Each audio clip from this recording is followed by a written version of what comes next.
ولما أراد عدو الله أن يجمع عليه نفوس المبطلين قرنه بما يزينه من الألحان المطربة وآلات الملاهي والمعازف، وأن يكون من امرأة جميلة أو صبي جميل.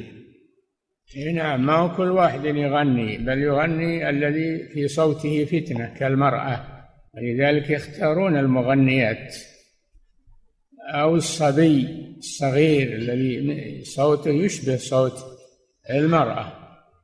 هكذا يختار الشيطان للغنى ما يروجه عند الناس. نعم.